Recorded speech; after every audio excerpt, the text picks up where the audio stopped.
और कैसे आप सभी, उम्मीद करता हूँ बढ़िया ही होंगे और मस्त होंगे। खाना वाना खा लिया कि नहीं मेरे भाइयों? तो तारा भाई वीरेंद्र फिर आ चुका है एक छोटे से मोटिवेशन वीडियो के साथ, जो कि समाज से रिलेटेड है और काफी ही अच्छा है। समझिएगा और शेयर जरूर करिएगा लोगों के पास। कि कहते हैं कभी ऐसा होता है ना मेरे दोस्त, कभी ऐसा होता है कि लोग ना अपने कर्मों से ही परेशान हो जाते हैं और अपने करनी पे ही ऊब जाते हैं, तो फिर आके वो अपने करनी करनी में ही गलत कदम उठा लेते हैं और उनको फिर और गलत झेलना पड़ता है।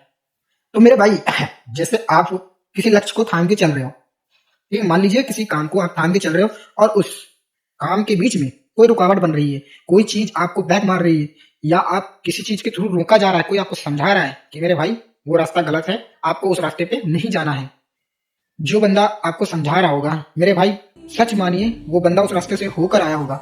अगर उस बंदे की बात को आप ध्यान में रख के, इग्नोर ना मार के, उसके कहे पे चलते हो, तो मेरे भाई कहते हैं डूबते हुए को तिनके का सहारा होता है, वही बात हो जाती है। अगर भाई मेरे भाई उस बात को समझते हो आप और उसके समझाए के तरीके से चलते हो, तो आपको नाव जरूर नदी के उस पार तक ले जाएगी। वरना आपको क्या होता है मेरे भाई कि डूब जाओगे, नदी भंवरों में फंस जाओगे, कोई बचा नहीं पाएगा। तो इसीलिए मेरे भाई कहा गया है कि कभी कभी अपने पछतावे पे, मतलब अपने कर्मों की वजह से आदमी को पछताना पड़ जाता है। तो इसीलिए मेरे भाई कर्म ऐसे करो जो कि आपको अपने कर्मों पे पछताना ना पड़े। समझे मेरे दोस्त? क्योंकि आज के दौर में मेरे भाई कर्म, ये कर्म भूमि है, कहते हैं कि ये कर्म भूमि है, सारे कर्मों का हिसाब किताब यही होना है आपका, कहीं और नहीं। ये सोचो कि हमें मरने के बाद हमें कर्मों का हिसाब मिलेगा। मरने के बाद आपने जो पिछले जन्म काम किए होंगे कर्म, लेकिन जो इस जन्म में ही मिलने हैं, इस शरीर में रह के आपको मिलने हैं, हिसाब होना है, वो आपका इसी जन्म में होगा मेरे भाई। ये मत सोचिए कि आप कर्म पाप कर रहे हो, आपको अगले जन्म में झेलने को मिलेगा, पेड़ पौधे बन के झेलोगे, तो भाई ये इनके कर्म है, ये झेल रहे हैं।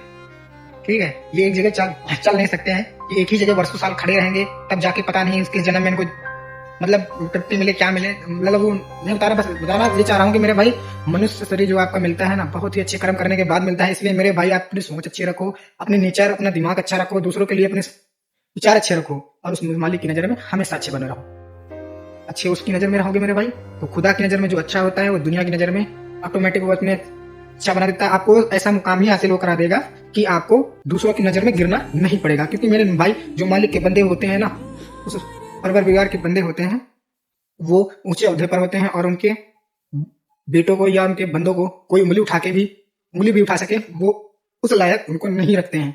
उस लायक बना देते हैं कि वो दूसरे के ऊपर उसको समझा सके, उसकी घर की रोजी रोटी भी एक टाइम का खिला सके। वो मालिक उन अपने बंदों को उनका भी बना देता है। उनके सबकी नजरों में, दुनिया वाले की नजरों में आपको इसे यहाँ नहीं, यहाँ पे बिठाने के लायक बना देता है। समझे मेरे भाई? इस छोटे से वीडियो में इतना ही समझाना था मेरे भाई।